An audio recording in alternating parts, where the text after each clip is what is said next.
Hello, and welcome to the Truth Doctrine podcast, where we will be discussing all things esoteric, occult, divine, and obscure.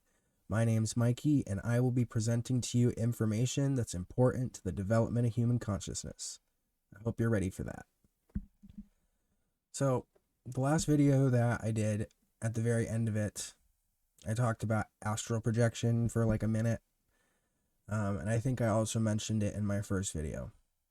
It's taken me a little while to film this one because I want to make sure that I'm conveying the correct information, because this is a very intimate subject. But basically, astral projection is the ability that all humans have innately, that we developed at some point where we can leave our physical body. Basically, we go into the energy body, this field, this toroidal field of energy that's around us, and we can leave our body and go to various places in the world, visit monuments or town squares or whatever, or you don't actually have to physically be there.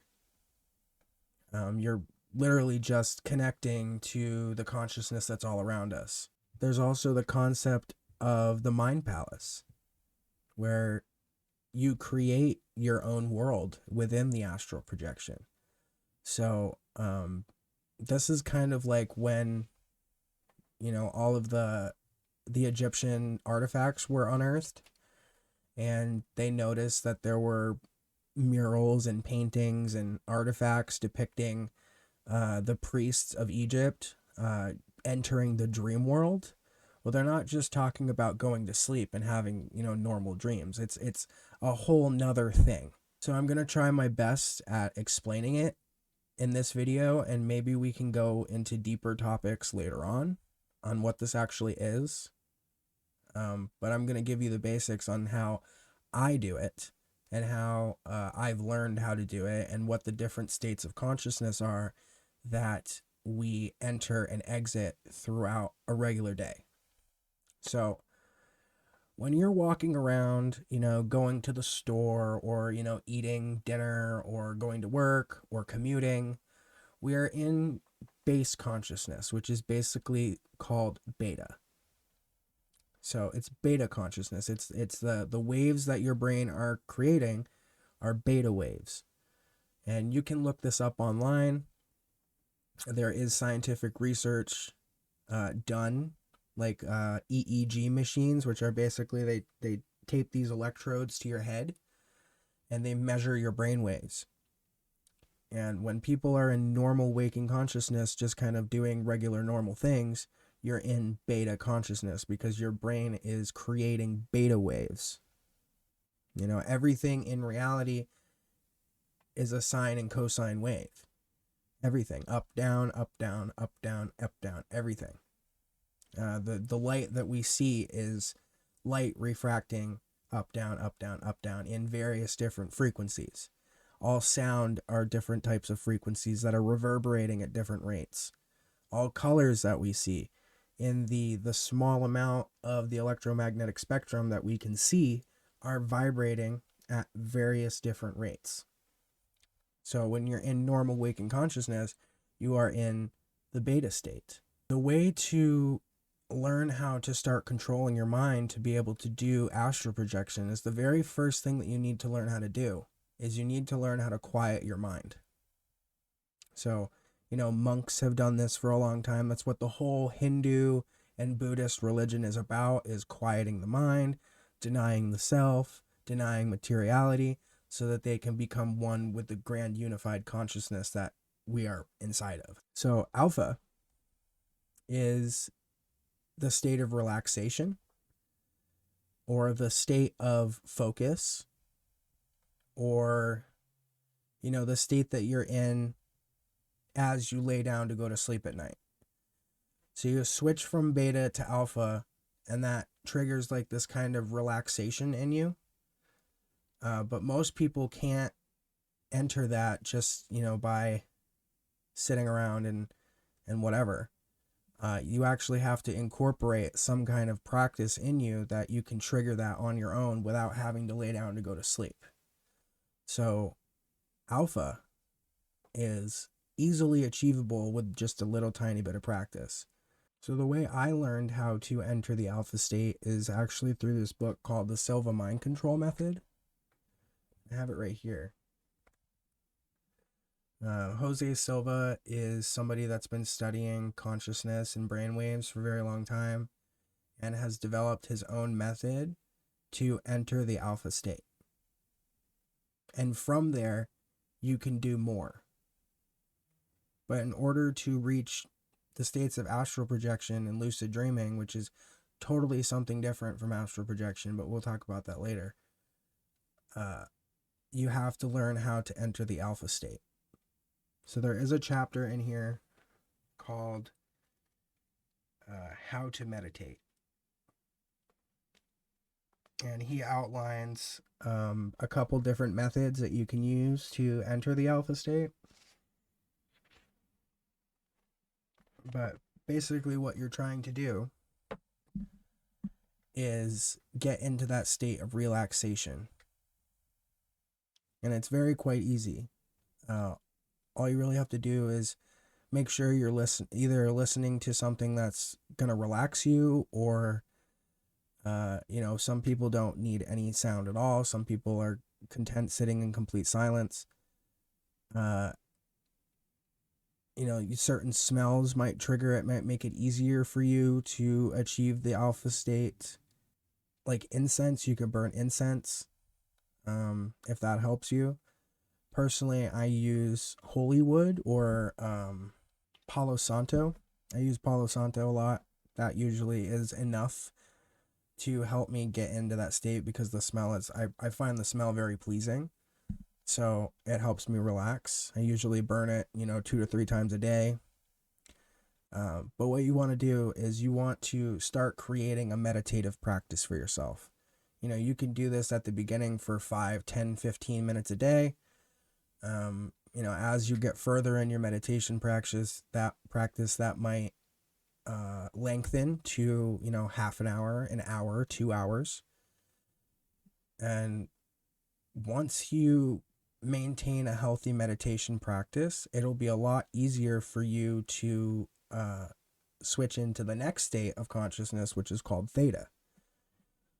So, let me just describe to you maybe like a basic alpha state meditation. So you basically want to either find a chair or a recliner or even a bed to get really relaxed in. Make sure that any points of strain are taken care of, that you feel relaxed throughout the whole body. You don't want to be tossing and turning or in an uncomfortable sitting position while you're doing this. You want to be completely relaxed. So one way that I found to do it, when I first began doing this, I would fold a towel up, like 8 times so that it makes like a little seat. And you would put that on the ground and sit on that with your butt, and put your legs in a cross-legged position in front of you. And so that you're not straining the muscles on your legs. Because when you sit flat down on the ground, it's kind of not that comfortable and your legs tend to fall asleep. So you want to avoid that.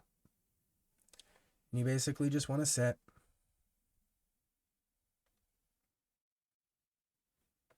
And breathe in and breathe out.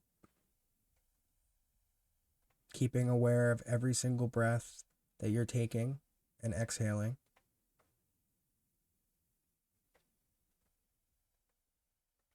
And you want to try to empty your mind. Whenever a thought starts coming in, like an intrusive thought about, oh, I gotta pay my rent, or I gotta clean my room, or I gotta do this, I gotta do that, acknowledge the presence of the thought and then start pushing it away. Don't get distracted by it. Push it away. So like, some people would like be sitting there and then all of a sudden they're thinking about bananas or something. And just push the thought aside. Do the best you can. You're not going to get it right off the bat. It's going to take a little bit of time for you to be able to push the thoughts aside and completely empty it. But that's essentially what you want to do. And when you get to that point where you are just relaxed and emptying your mind, what kind of happens is you almost black out, but it's not like a bad type of blackout.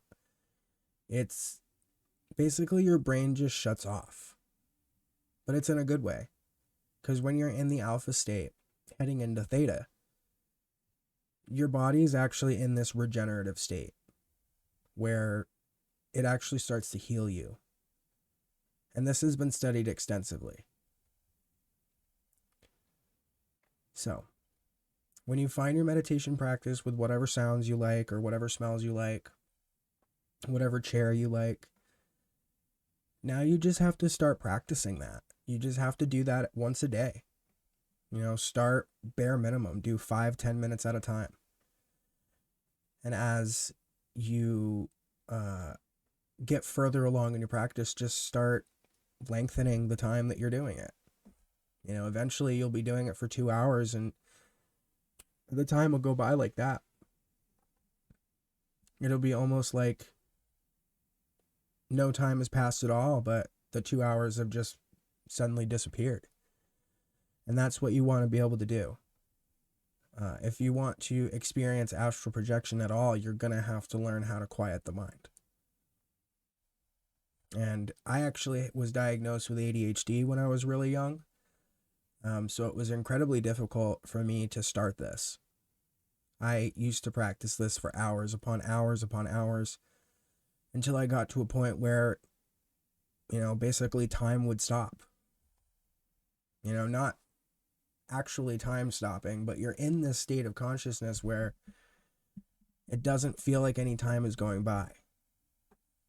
But it is. And you hit that 2 hour mark and you're like, oh, okay, I'm done. So after you find that practice and get really good at quieting the mind, you're ready to begin the next step. And for me, something that really helped me when I was beginning and still does, I still use, it's something called binaural beats. And for people with ADHD that want to learn how to astral project, binaural beats are the key. Binaural beats are the key. So basically what a binaural beat is you'll have one tone playing in one ear and a tone that is slightly higher in frequency in the other ear. And it creates this wobble effect. So it's like, it sounds like whoa, whoa, whoa, whoa, whoa, whoa, whoa, whoa, whoa, whoa, whoa. And what that does is it actually synchronizes the left and right hemisphere of the brain to enable you to be able to astral project. So you don't have to use the binaural beats, but for somebody like me who does suffer from ADHD on a regular basis and is not medicated because I refuse to take the medications that they give people for that, it was very helpful. Very incredibly helpful for me. And I'm just happy that I live in a time of technology where we have the capabilities to do this. Because, back in the day, long time ago, they would have to use these things called singing bowls, or they would use various different crystal musical instruments where it would create a sonic frequency that would allow people to go into the state. Some people just use like rain sounds, but it's basically you want to be able to stay conscious. You want to be able to stay awake while your body is starting to fall asleep. So that's where we enter alpha to theta. So you're at the very beginnings of the theta state, your body will start to fall asleep. And this is when people usually, entirely fall asleep. They'll lose consciousness and start dreaming. But the goal of the astral projector is to be able to stay in between the alpha and the theta state, or in between the theta and the delta state, whichever works. Your body will start to fall asleep. Your hands will feel numb. Your legs will feel numb. Your feet will feel numb. Basically everything from your neck down will basically be paralyzed. not in a bad way. When you start to do this, you'll know that it's not scary. Some people get scared the first couple times that they do it because it's such an alien feeling. It's such a weird experience the first couple times that you do it. You don't know what to expect. And some people get scared right off the bat and then they never try it again. This is why, the Christians are so crazy about this type of stuff, because they think that you're just communing with demons or whatever. And I can see why they think that, because, the various experiences that somebody can have in an astral projection, it does kind of seem like there are these evil entities interacting with you. You can have full-on conversations with these intelligences that give you so much information and knowledge. Or you can create your own mind palace and have like a study room. Just a place where you can go into meditation again while you're in an astral projection, when you're in your astral form. And it is the craziest thing in the human experience. I think nothing compares to astral projection. I think it's like being on a really high dose of psychedelics without the need of an external drug. Really, it's crazy. Once you get to the point where your body is falling asleep but your mind is staying awake, you want to just keep conscious control of the breath. And eventually what will start happening is you'll start feeling this kind of spinning motion, where your whole body will start to just spin rapidly, or at least it feels like you're spinning rapidly. And that's how you know that you are actually activating your kundalini energy. That is I don't want to use the word, but the Shual energy that is present within all human beings, that usually we expel. When we're creating life or we're intimate with somebody else, we build up that energy and then just immediately expel it. But for the astral projector, it's actually projector. For the astral projector, it's actually more beneficial for you to save that energy. Your body will start to spin. And once the spinning starts, you'll start having these kind of like, I don't want to say hallucinations, because they're not really hallucinations. You're just starting to break through the veil of consciousness that is put over everybody. If you study the light spectrum and how we can only see like this tiny little bit of it, and there's all of this that we're just unable to perceive, then it's like, oh, I'm not really having a hallucination. I'm connecting with a higher source of power. But you'll start to see patterns. You'll start to see words and numbers. You'll start to see shapes and colors. You may even see faces. But you want to ride that rotational feeling all the way until it feels like your body is lifting up off the bed or off the chair. It's the best way to do it is to be laying in a bed for the astral projection. Meditating, you can do that pretty much anywhere, but the best way to astral project is by laying on a bed. Or you can do it in a float tank, those like those baths that you lay in. And it kind of like, it's like a sensory deprivation tank. That's a good place to do it too, because you won't feel anything. It's not like you're laying on a bed. Your body will just float there. That's something that I have not been able to do yet, but I've been wanting to. And we actually have a float spa here in my town, and I've been wanting to do it. It's kind of expensive for like the short amount of time that you get to be in there, but I would love to try that. But you'll start seeing all these things, and you might even hear a voice. You might even hear, like people talking in the background, or like just, weird sounds. And that's all part of the experience. Once you're at a point where your body is vibrating and rotating at such a pace, you are actually able to start lifting out of your body. And so this is the trickiest thing for people, really. The trickiest thing of astral projection is actually leaving the body. And there's various different planes of existence that you can visit while you are in this form. It's not just, it's not just like you leave your body and fly around town. You can do that, but there's so much more to it than just leaving your body and flying around and watching people do stuff. And there's so much more to it than that. But the hardest part, the part that people have the hardest time with is actually lifting up out of their body. So for me, really what you have to do is, you know how like your body will be kind of paralyzed at this point, and all of the energy that you're feeling will be around you and in your head, just like this circular motion.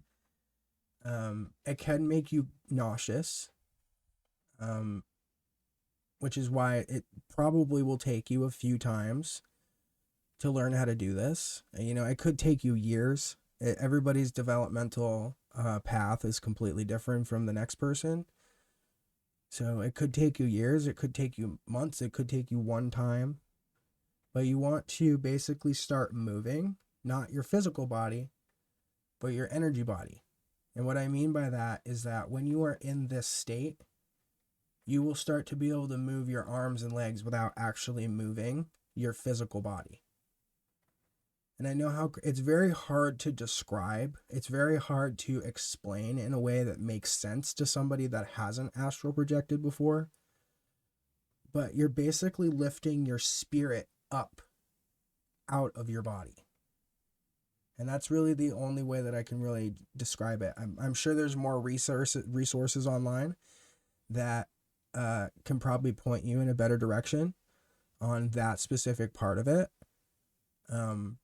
But that's what you're essentially trying to do.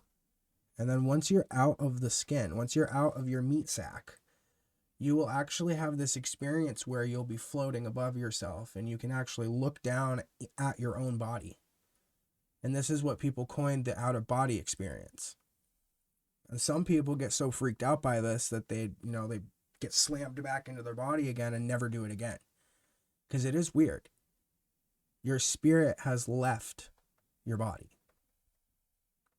Some people are like, oh my God, I just died. Or, that's why, like I said, the near-death experience, when I was talking about the death of Jesus and the resurrection and all that, the near-death experience entails with it an out-of-body experience. Where you start to look at, like, people will look around in the hospital room and see all their loved ones around them and be able to hear the conversations even though their physical body is flatlining. That's been reported so many times. It's crazy that more people don't know about this. And this is where it really opens up. And once you're able to do this, the possibilities in the astral plane are endless. Completely endless. Like anything that you can think of, you can do in there. And it doesn't affect your life here. Anything that you want to do. You want to ride a dolphin into the sunset, you can do that. You want to hang out with Loki or Lucifer, you want to hang out with Jesus, you can do that. It's all in there. The astral plane is one of the most mysterious aspects of human life, and people have been trying to study it for a long time. That's what all these occult orders study. That's what they do. Have you ever had an experience where, you saw a ghost? Well, these beings, they exist within the astral realm that is around us, that we cannot see because of our limited sense perception. They're in there. And the only way to be able to see that light spectrum is to physically leave your body, or not physically, but spiritually leave your body. I cannot stress this enough. You can read books, English books, going as far back as the Middle Ages of people doing these things. This is not something new. Every culture had called it something different. The Egyptian called it the dream world. You know, every religion and every culture called it something different. But that's pretty much a breakdown of how to do this. If you guys have any questions, I would be more than willing to answer them. I didn't want to go too far into like all the crazy stuff that, you know, all the crazy concepts that people talk about when it comes to the astral plane. It's just basically it's this realm around us that we have the ability to enter. We just have to be very you have to be conscious. You have to learn how to control your mind in order to do it. You know, I've had people in my waking life tell me that it's not real or that it's all in my head or whatever. And I'm like, oh, well, if it was all in my head, then why are all these people doing it? Why is there an entire subreddit dedicated to astral projection? Why are there books upon books upon books written about it if it didn't exist? So I'm hoping that maybe this opens people's eyes a little bit. And I can also like maybe share some of my experiences that I've had in the astral plane and the crazy things that I've done in there. It's quite fun. And the thing that sucks about it is it's kind of like a drug. Once you learn how to do it, you just want to do nothing but that. Some of the experiences that people have had are quite harrowing. They're scary sometimes, but that's all part of the process. That's all part of the process of learning how to control your own mind. And I am thoroughly invested in the idea that in order for humanity to evolve any further than it already has, is we really need to learn collectively how to do this. We need to learn. You need to learn how to enter the astral plane collectively. And not just, you know, one person here or there. Like, we all should be doing this. And I think a lot of the secret societies and the you know, the evil people running the world have done a good job of covering this up for a long time. But I think with the rise of technology and free press, it's given people the ability to spread this information and to show people that this is what we can do. And so there's almost like no reason to try to hide it anymore. We're at a point in our development where we really need to start looking outside of the computer screens and start looking within. The evolution of humanity depends on it. Thanks for watching.